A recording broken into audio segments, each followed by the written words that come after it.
Hello everyone, today we talk about the French studium of Orléans during the 13th century essentially.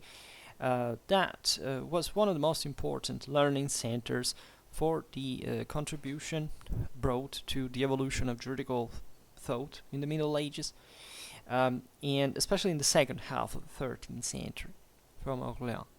And there was initially a scarce consideration from an historiographical point of view for such studium, showed in the 19th century by Savigny that fundamentally ignored its work, right? And such attitude influenced for a long time juridical historiography. The first scholar that brought up, the import, the relevance of the studium of Orléans was Mayers in the first half of the early 20th century, actually, who enriched the previous studies with further research and achieving a rich picture reconstruction of the activity of the Orleanese studium, spotting some of the most important, some of the works, at least of the most important masters that worked in it. Now, as we know, during the Middle Ages, France, in terms of enforced law, was split in half, right? During the Middle Ages, the modern age.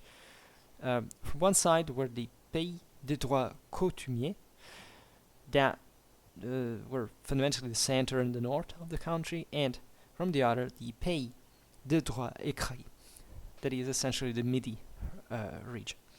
And in each of the pays, that is plural, of the droit coutumier, so of customary law, it was essentially it was enforced essentially a common customary law that was at the base of the particular customs of each locality within the broader region, while the pays de droit écrit recognized Roman law in force, essentially as the neighboring central and northern Italian regions.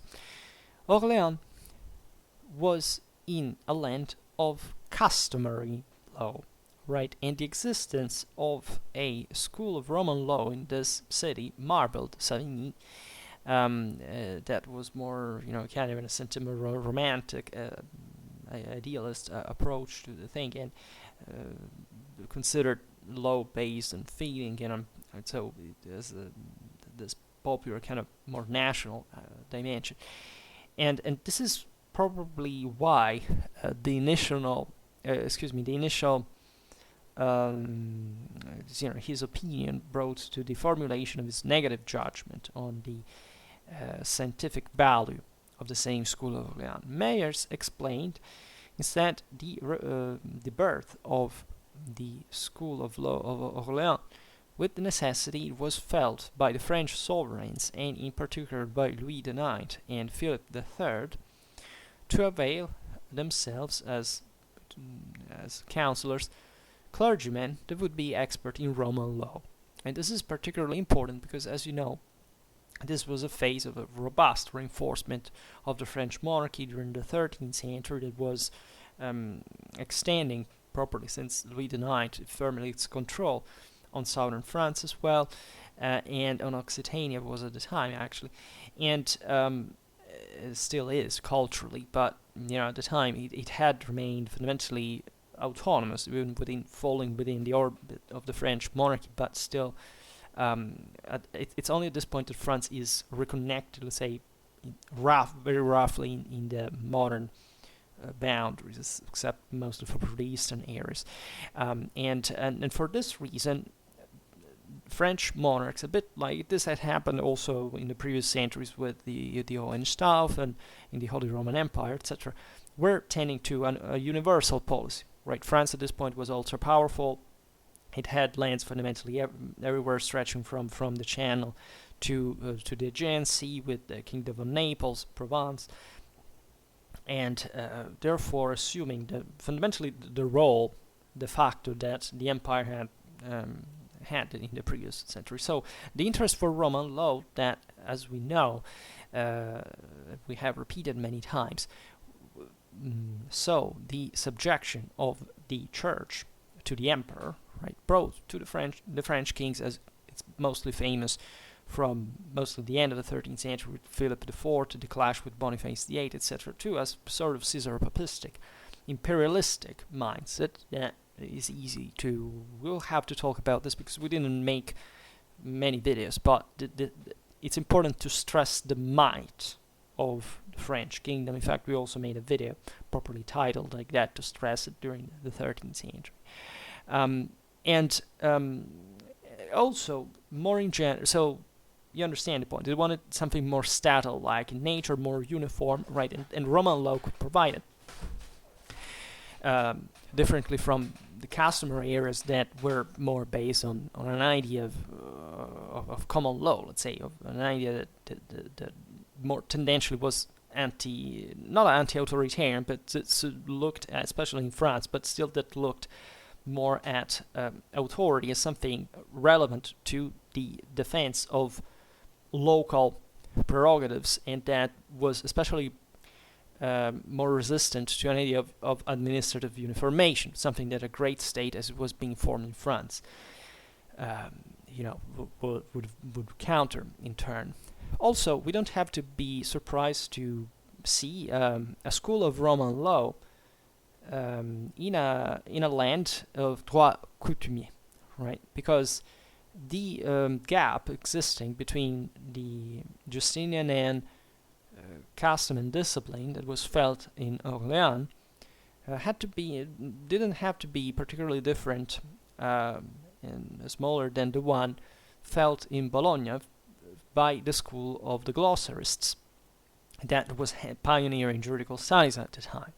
And there were many contacts, as we've notoriously been. We were talking about this just now with the similarity with Italy, but also think about in art and letters. Just the other day in the video on Dante we explained how this is exactly the same where so many Italian literates were in France, studied there, was a deep intertwine with the Angevin policy in Italy. And so the spread of properly the glossa and the Bolognese method was received in France. We also made a video, by the way, on Roman law in France, specifically more towards the end of the Middle Ages. But if you go check that, you understand how deep certain connections were, albeit there in a very different context, but still, and not unsurprisingly, connected to the strengthening of the French, at that point properly a state for real, by properly meant, towards the end of the Middle Ages. So after this great parenthesis of the so-called 100 Years' War that had instead somewhat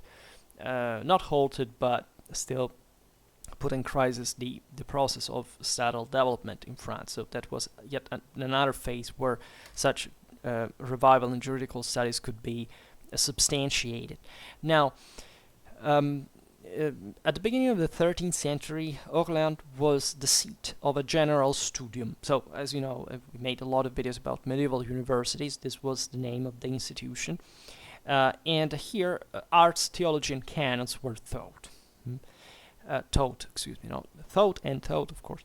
But the first witness of civil law teaching is constituted by a bull emanated by Pope Gregory IX in 1235. Many popes were French at this time, by the way, and they were connected. France was connected with the Angevin access to the wealth one, right, together with in fact, the papacy of Avignon later on, etc. So this was the main alliance of the Franco-Papal alliance. And this bull precised that basically Roman law was forbidden in Paris, but not in Orléans, so that it would be allowed in there. This is important, and this has to do with papal policy in the Kingdom of France. And we can't talk about this now, but still, it's important to stress that at least in here it was recognized properly in Orléans. And according to Mayers, it seems that it's exactly around these years that such studium began to affirm itself properly with papal endorsement. Now, the Orleanese school was particularly active in the period that stretches, therefore, between the 40s of the 13th and the first decade of the 14th century. And it seems characterized by some specific aspects. The first one is that the clergy were both masters and students, right? So that at least the latter in their wide majority. In fact, according to some scholars, there are also some laymen participating, attending classes. Then the students could access law school only after having achieved the title of Magister Artium, so having achieved the title master in the liberal arts, which fundamentally witnesses the continuity with a flourishing school of liberal arts in Orléans. Was traditional in there. Hence, the marked sensitivity of masters and students for logical reasoning that liberal arts entailed, also for the new philosophical currents, for lots of reasons that here have to do also with the geographical proximity with Spain and all Aristotelianism that was spreading from Avicenna's work, the translations from Arab, from Jewish, etc. The use of dialectics, the research of the principium, so properly a categorical, like a theoretical motivation in the exegesis of Justinian norms, right, that could fundamentally allow the interpretation of all of the latter in a systematic, orderly fashion. And from this also the sensible independence, let's say, of the Orleanese masters towards the Magna Glossa as it had been developing in Italy, that had systematized, as you know, the Corpus Juris Civilis Studium in these studying in this fashion, right? So, and this independence, however, didn't bring to a breaking with a previous tradition of the studium, the literary forms of which were respected, right? There was also a dialectical method followed by the school that didn't constitute per se a novelty, given that it had already been adopted by the glossarists in the verbal exegesis, and it kept being followed by the Italian jurists from, since the second half of the 13th century. So there is properly also parallel development between the two regions. And the novelty of the Orleanese school could also be seen in a greater attention for strictly speculative matters, right? The commitment towards the, the solution of non-practical questions, and in particular to the formulations of theoretical definitions. This is important because still France historically had been more tied, as we know, from the studium of Paris, mostly to theology, right? So philosophy, other scientific aspects. The Bolognese school, as we have explained in the other medieval law videos, fundamentally stemmed from a more practical, properly professional, economical, notary necessity, right? And therefore the which had characterized properly also the effectiveness of its method, that is, was aimed at making things work civilly, right? So French society was different from the Italian one, so was more elitary, let's say, and therefore also more abstracted in a sense from more dynamic, for example, middle-class realities compared to the Italians, which is also kind of normal. And under this point of view, it's interesting to look at a dispute that occurred in 1274 at Orléans or at Toulouse between a member of the more traditional branch of Italian scholars, that was Francesco da Curzio, the son of the great Bolognese jurist, and that became fundamentally the standard of glossaries. Its glossa would become the standard taught in his time systematically for the method, etc.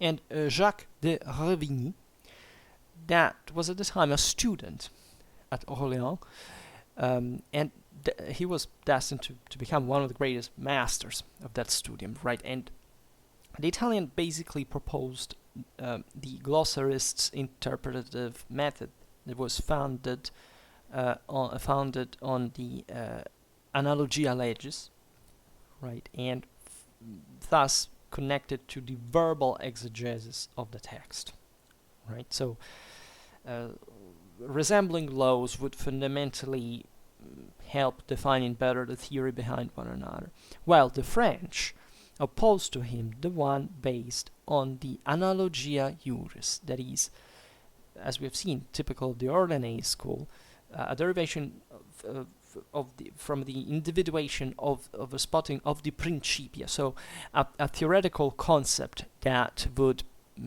supersede just the analogy and would go into a more elaborate, theoretical development. Now, Mayers, followed also by other scholars, distinguished some phases in the evolution or the Orléans school. The first one has to do with the let's say the years before the teaching of Jacques de Revini. And in this early phase, the most famous master was Guy de Revini, author of glosses, generally of reportata type, and he would fundamentally extract methodologically during the course of lessons. Additiones to the Accursian gloss, to the Vetus, to the Gestum Vetus. So you see how they in France they properly adopted also the Bolognese glossa in order to develop on it. De Guigny was also author of a repetitio and of casus on the institutiones and on the codex. And together with him were other masters, Simon de Paris, author of a procedural treaty called Argumenta et Solutiones contra Procuratorium, also author of Repetitiones and Questiones. Pierre d'Auxon, Pierre Pergrossi, of whom we have just a comment left with title De Actionibus of the Institutiones, a treaty known as De Primo et Secundo Decreto, the introduction to a reading of the Digestum Vetus. Then we remember Jean de Monchy, author of a lectura on the Codex and of glosses as well. He was master of Jacques de Revini, and in fact the latter would remember his teacher, his contribution, especially to the definition of the persona ficta, right, or persona representata, that had been theorized eventually by the same Revini. Also, from this time usually are dated to anonymous works, the Établissement de Saint-Louis, so the establishments of Saint Louis, Louis IX, and Les Livres de Justice et de Plaies. Also, the Glossa Aurelianensis was a collection of opinions of Bolognese masters. Now, historiography has observed how such first Orléans masters had studied in Bologna, where they had been pupils of jurists. For example, Guy de Guigny studied with Jacopo Baldovini, and Pierre Pergrossi with Odofredo, who, by the way, didn't share the absolute obsequium of the majority of their colleagues towards the Magna Glossa, for example, right? And they tried to defend instead their own personal reading. So properly, the Orléanais studium in the diversion from the Bolognese method might have, let's say, been properly likely, very much likely influenced by some less, let's say, traditional, let's say, some more innovative Bolognese methods of some heterodox thinking, let's say, about the relative to the majority. Now, so modeled by this teaching, the Orléanais students would have thus matured a setting of sensitive independence towards the Accursian text, and in turn, having become masters, they transmitted their own inclination to their students, their own beliefs to their students. Now, the second phase of the Orléanais school eventually coincides with properly with the teaching of Jacques de Revini. In Latin, it's Jacobus de Ravanis, as it was called. As we've seen, he had been a pupil of Jean de Monchy in Orléans, and maybe, perhaps also of Simon de Paris.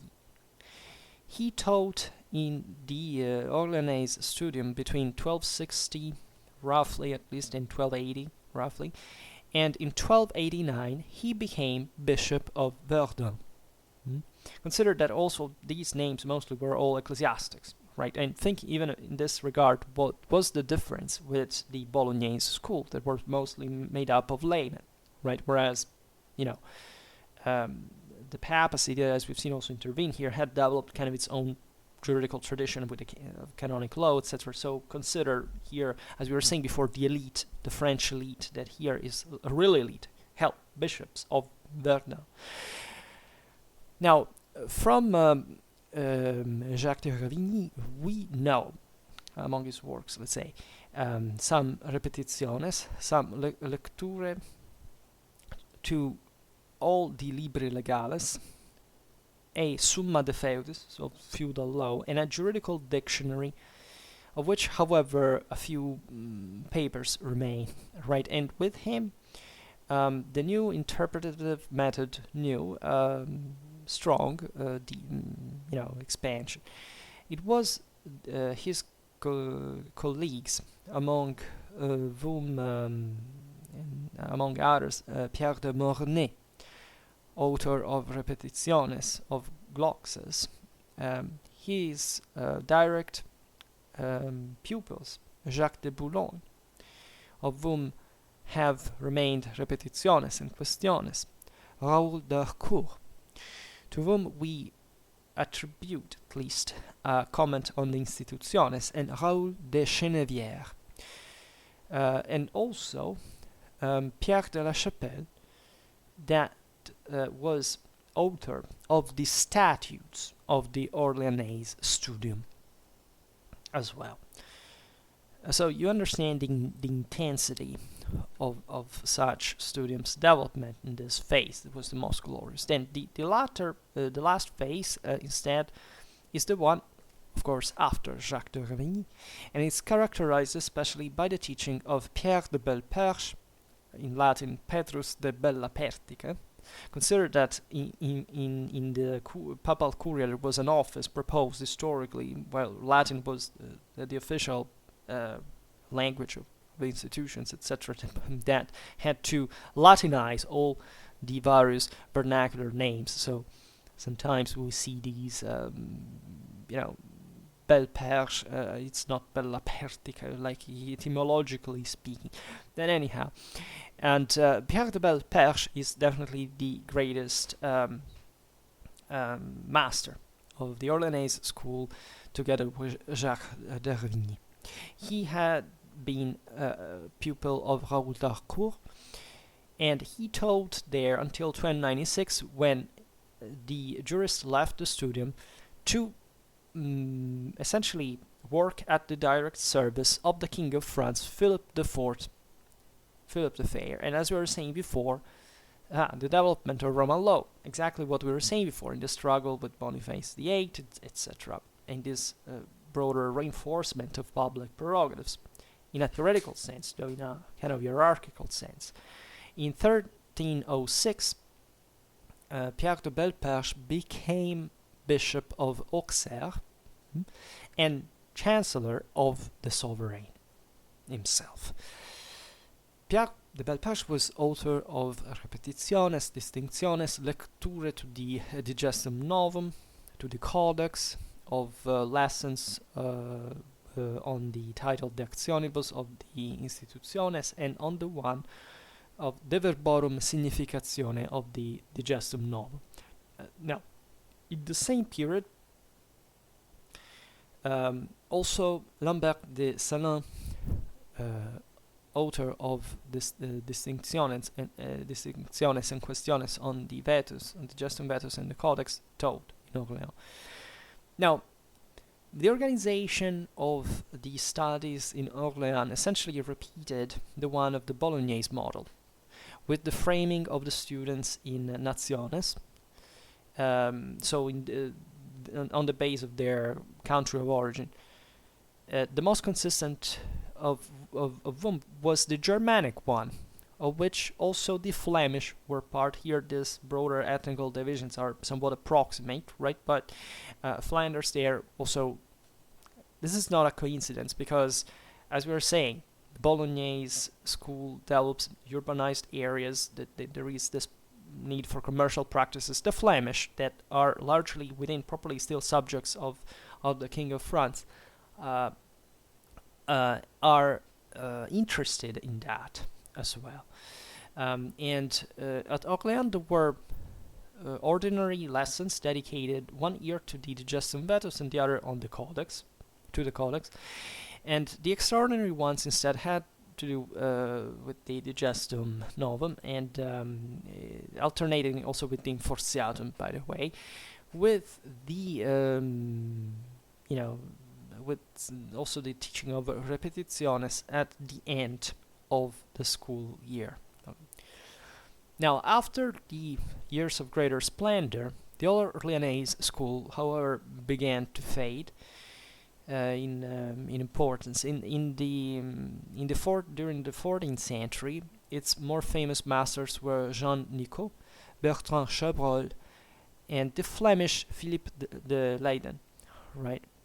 But their interpretations wouldn't represent anymore that originality that had characterized the Orleanese school in the second half of the previous century, so much to be to have been quoted contemporarily by the same Italian jurists, right? And more than that, only rarely in a critical fashion, so that the Italians were fine actually with the way the Orleanese had essentially interpreted the same Accursian glossa, and they were, drawing from it themselves. We should stress also another aspect, that is, the Orleanese studium was not the only school of Roman law active in France in the second half of the 13th century, because also properly the south of France had an important center of it in Toulouse. That was, at least in the southwest, definitely the most important center, it being the former capital of the county. That's where properly the French had conquered and established their control from. So, and an area that, as we were saying at the beginning, was properly within the Pays de Trois Écrits, so was already traditionally of Roman inspiration. Now, a law studium is witnessed in Toulouse starting from 1280, and here Guillaume de Ferrières taught from 1284. Guillaume de Ferrières had been pupil at Orléans of Pierre Percossi, and was author of Summa Conceptionis Libellorum and the treatise De Natura Consuetudinis. And together with him were masters of civil law, also Arnaud Repadel, in Latin, at least if you know the name, also Pierre de Ferrières, the other names, Pierre de Moyney, Pierre de Servières, of whom we have some addiciones to the accursian Glocks, while canon law was taught by Bernard of Tours. In the first decades of the 14th century, eventually the Toulousan school knew a phase of great splendor, supported by the favor of the Avignonese popes, the two Frenchmen, Clement V and John the 22nd, that were, by the way, very powerful popes at the time, very active, very, at this point, still the connections between southern France and Italy were quite intense. Here, and also between France and Naples, for that matter, where the same Capetian dynasty ruled. In Toulouse, among was civil law, properly civil Roman law was taught, among the others, by Pierre d'Angoulême, Pierre de Nogaret, Pierre Rigaud, Guillaume de Coun, Pierre de Mortemart, Bertrand de Deux, Bertrand de Montfavet, that were all authors of Glosses and of Additiones, also use de Carol, to whom we owe lectura arboris actionem, while among the canon masters we should remember Guillaume de Montclauson. Alright, so for today we stop it here. I just hope that you enjoyed this video. If you did, please share it, otherwise leave a like or subscribe to my channel if you're interested in my upcoming content. And for now, I thank you heartily for listening to me. I wish you a nice time and see you next time.